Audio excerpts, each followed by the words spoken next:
Morning, everybody. It is Sunday, July 31st, and I am out on the Lake Georgetown, the Goodwater Loop, and came out here today to check out the damage from the fire.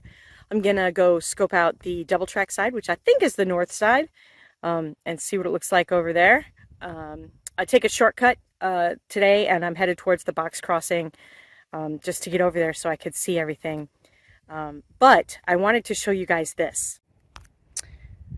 This is one of the forks of the San Gabriel, and you see it has completely dried in a bunch of places. It's like there's zero water connecting. This whole area here is just nothing but rocks, like as far as the eye can see. It's kind of crazy. I'll do another shot when I get over to the box crossing, but I imagine it doesn't look much different than this. So you can really see the drought and the impact of the drought. I would say on a normal year, there's usually just like the littlest trickle of water through here. I wouldn't go so far as to say like a kayaker might be able to make it on a normal year, but this year, if you're trying to come up here, you're going to be portaging a lot. Probably not even worth it. So let's see what we get when we get to the box crossing. Look at how dry this grass is. This is just exactly what that wildfire had as food. And it's just so amazing to me that all the first responders and the Forestry Service and everyone were able to preserve as much as they could, because, I mean, this is nothing but just dry, long grass. It's definitely the kind of fuel that a fire would love. There's my husband. He caught up to me at the same time I got to the box crossing. There we go. There's just like hardly any water here at the box crossing. It's just all grown in. And then over here, I'm going to show you the side that I just came from. You see, it's dry. There's some aquifer action going on because there's like some green stuff in there, but it's just, there's no water left here. You could see all the dark brown from everything that's just been killed by the sun this year. But we're gonna go check out the other side of the box crossing, see what we get. I'll grab the little historical sign so you can read about that.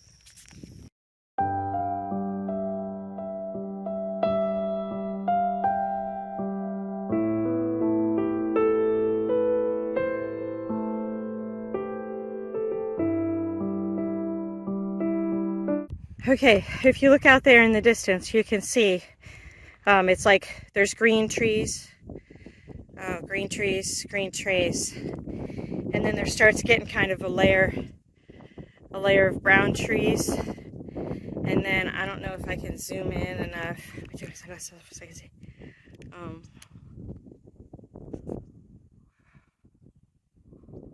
Well, I'll have to look on the computer. I think I've got it. You can see the barrier there that they have there.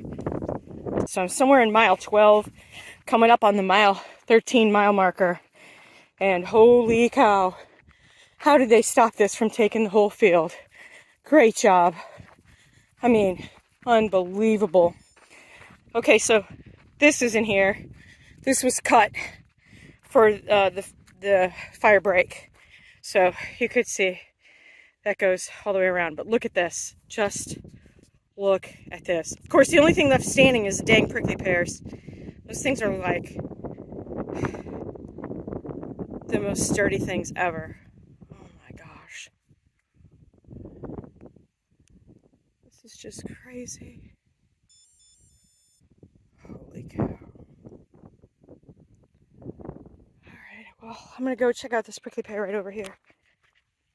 You can just see it's so burnt. Everything is so burnt.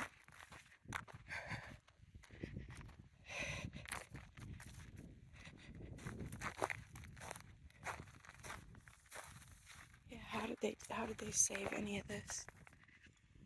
You guys, like, look at, where I am here. And see how oh, it even smells like ash still. But I mean, this whole field, like almost all the way back to the road, is nothing but this tinder grass. Oh my God, they did such a good job. Look at, they did so good. Wow. Holy cow, this is amazing. Like I said, prickly pear, they always rally. Okay, let's go check out the fire break the other way. Let's see. All right, here we go. Let's go check out this fire break.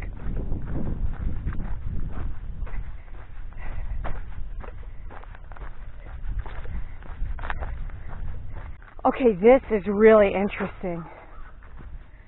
So like over here where I'm at, see all this, it didn't burn. So this isn't where it jumped the lake or the river or creek or whatever, but you can see right there is all the burned prickly pear and such. So it didn't come all the way this far.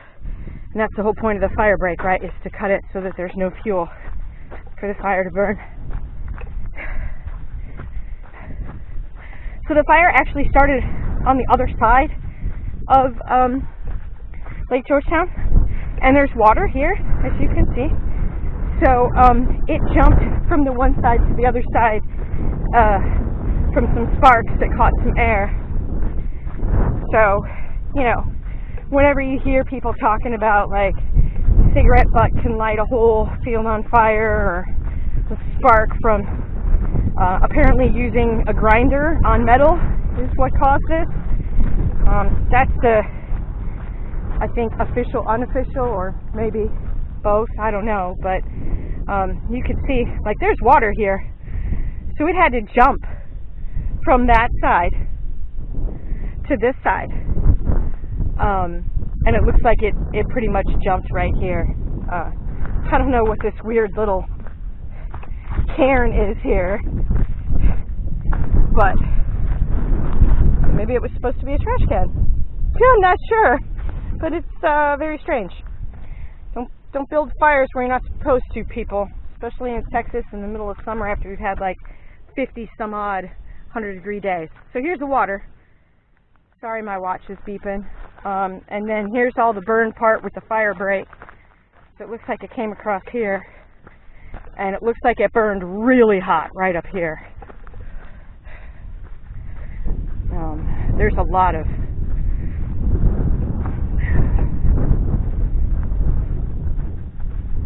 looks like it burned real hot right here. I mean, there's just nothing. They must have had some heavy equipment staged here too. But anyway, this is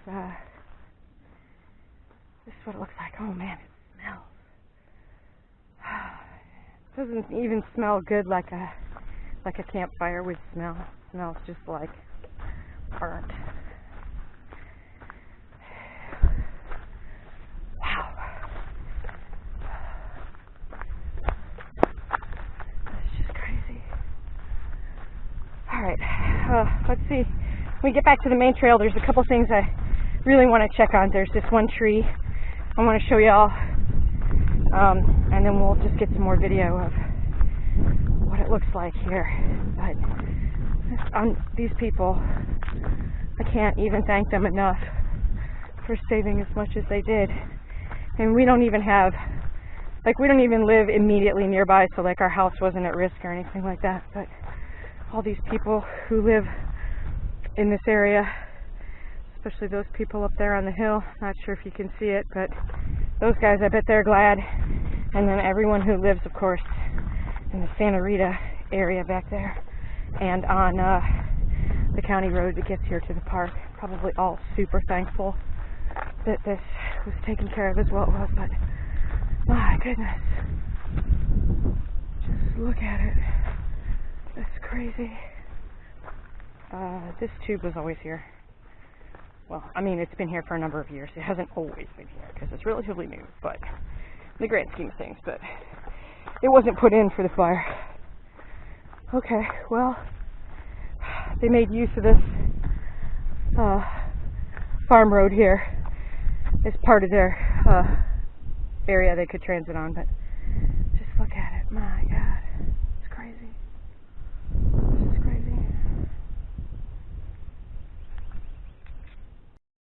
So if you've ever been to the Bastrop State Park here in the greater kind of Austin area, you'll hear them say that the great fire that they had in, I don't remember what year it is, I'll look it up and stick it on the screen somewhere, maybe a link to the fire, gave them an opportunity to discover some artifacts that were previously hidden because they were overgrown, or you know, stuff like that. Nobody ever knew they were there, or like they were things from the 1930s and they just got unearthed in the big fire they had. Well, here's another one of those situations right here.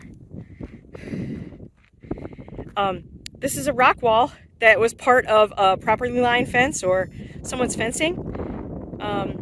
When this whole valley used to have some settlers in it and some towns and such, and this is someone's property line. These little rock walls are, you're able to see them fairly regularly when you're on this side of the trail, but I mean, just because it's been unearthed with the fire, you can definitely see, like, those rocks right there were stacked. You know, that's not like a bulldozer didn't put those there. That was part of someone's stacked fence lines. That's kind of cool if you can find a silver lining in a fire and then it uncovers stuff like that. So oh, here, look at this righteous prickly pear tree, prickly pear shrub. You go, prickly pear. Yeah, prickly pear will grow anywhere.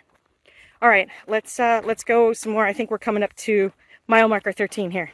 Some of you guys know I'm into orienteering and been discovering all the orienteering points at the W.G. Jones forest, because that was part of the big fire a number of years ago and floods and stuff, and the orienteering points keep getting clobbered by that stuff. So I am super excited to see mile marker 13. You're alive and well. Good job, buddy. And interestingly enough, it looks like actually the fire essentially somehow skipped around mile marker 13. As if the fire knew it wasn't supposed to mess with mile marker 13. So that's kind of cool. We're getting to the end of the fire area on this side. But I want to tell you a story about this tree down here. So we'll just do some more shaky cam to get you down there. A couple of years ago, wow, it's probably more than a number of years ago at this point, we had a really wet May. And the dam got like way too full and the park flooded, and I have some pictures of the bridge at Tejas from when it flooded, and so I'll do like a picture when it was flooded and picture now. Anyway, this area we're coming up to is actually a low area. On the topo map, it's kind of a draw from the lake, and I was hiking the trail while it was flooded. We could talk about how smart that was at another time. Anyway, I was hiking the trail when it was flooded, and right here I was probably walking in thigh-deep water that was just full of mulch. It was just like crushed up every kind of tree you can possibly see. And even though it's been a number of years, there's still mulch on the trail. You can still see the remnants, like here, all of this, like, mulch on the trail. It's not like someone didn't come and put this mulch down. This was deposited here as a result of the flood, whatever year that was. But anyway, I was hiking here, and this tree, this guy, look at you. This tree, not fire. Well, the fire looks like it didn't come over here, but not fire, nor flood, nor snow, ice, whatever. This guy still remains standing. That one out there, though, that one didn't make it. And actually, on the drive over, my husband and I were pretty sure that this tree wouldn't have made it. So I'll do some shaky cam to get over there. Like, that's the fire break. And then this is the, like, where the heavy trucks and stuff were driving.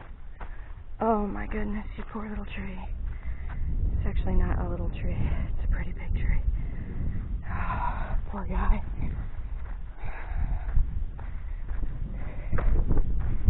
Yeah, my husband was saying that he's a goner. That one was already dead. And the fire didn't get over there, as you can see.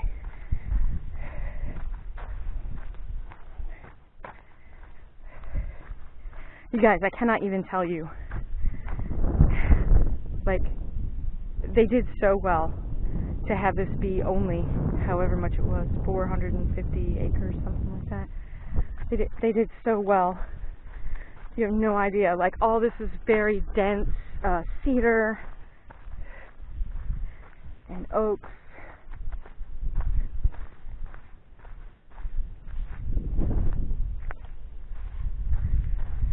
Oh, this poor tree. Well, let's have a minute with the old girl.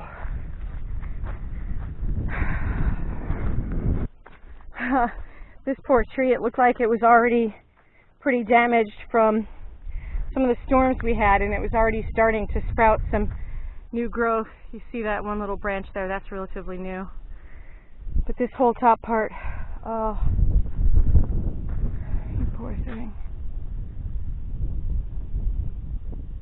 Oh, just look at the bark. I don't know if you can tell. Like, ooh. You see, like, the bark was just peeling. Like, I can put my hand behind here. The bark was just peeling up, forward. There you can see some of the depth there. But, I mean, look at that. The bark was just popping right off the tree from the moisture. Oh, wow.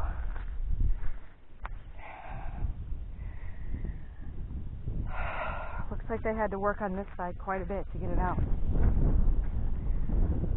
But, wow, it's just a shell of a tree now.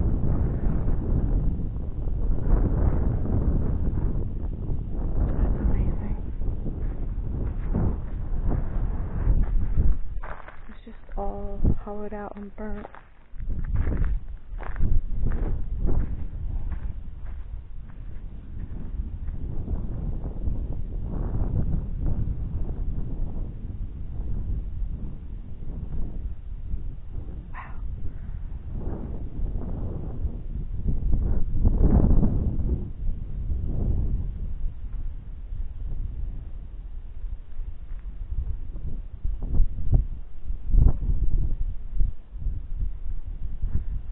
They worked so hard.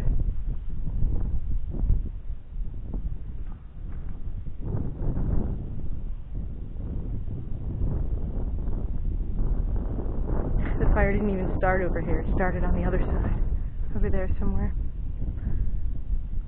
I'll make another video. I'm going to bring my husband's EMTV out here later this week, and I'll go, well, I guess next week, and I'll go see where the fire was. It looked like, based on the maps I have, it looked like it was around mile 8, all the way to possibly mile 9, but the overhead shots looked like maybe it didn't make it all the way to the trail, so I might not be able to see anything, but from the overhead shots I knew this side was pretty wrecked, so I want to come check it out. Holy cow.